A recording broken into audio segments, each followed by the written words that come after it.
Hello. അപ്പോൾ രാവിലെ തന്നെ കിച്ചണിൽ കയറി ബ്രേക്ക്ഫാസ്റ്റ് പ്രിപ്പറേഷനിലാണ്. അപ്പോൾ എന്നത്തെയും പോലെ തന്നെ ചായ വെച്ചു. പിന്നീട് കഴിക്കാനായിട്ട് അരിപ്പുട്ട്, തേങ്ങ കൂടുതലിട്ടിട്ടുള്ള അരിപ്പുട്ട്, ചിരട്ടപ്പുട്ടാണ്. കുറ്റിയിലാണ് വെക്കുന്നത്. അപ്പോൾ ചിരട്ടപ്പുട്ട്. പിന്നെ പുട്ടിൻ്റെ കൂടെ കോമ്പിനേഷനായിട്ട് എടുത്തിരിക്കുന്നത് ചിക്കൻ റോസ്റ്റാണ്. അപ്പോൾ ഒരു ഓവർ സ്പൈസി ഒന്നുമല്ല, ആവശ്യത്തിന് സ്പൈസി ആയിട്ടുള്ള കുറച്ച് സവോളയൊക്കെ കൂടുതൽ ചേർത്ത് വെച്ചിട്ടുള്ള ഒരു ചിക്കൻ റോസ്റ്റാണ്. അപ്പോൾ അതും ചേർത്തിട്ടാണ് ഇന്ന് പുട്ട് കഴിക്കുന്നത്. അപ്പോൾ ബ്രേക്ക്ഫാസ്റ്റിൻ്റെ പുട്ട് ആവി കയറാൻ തുടങ്ങിയിട്ടില്ല, പുട്ട് റെഡിയാകാൻ തുടങ്ങുന്നേ ഉള്ളൂ. അപ്പോൾ റോസ്റ്റ് കുറച്ചും കൂടെ ആവണം, പിന്നെ ചായ റെഡിയാവണം. അപ്പോൾ കാര്യങ്ങളൊക്കെ ചെയ്യുന്നതേ ഉള്ളൂ.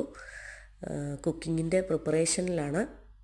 അപ്പോൾ ഞാൻ എൻ്റെ കുക്കിംഗ് ചെയ്യട്ടെ.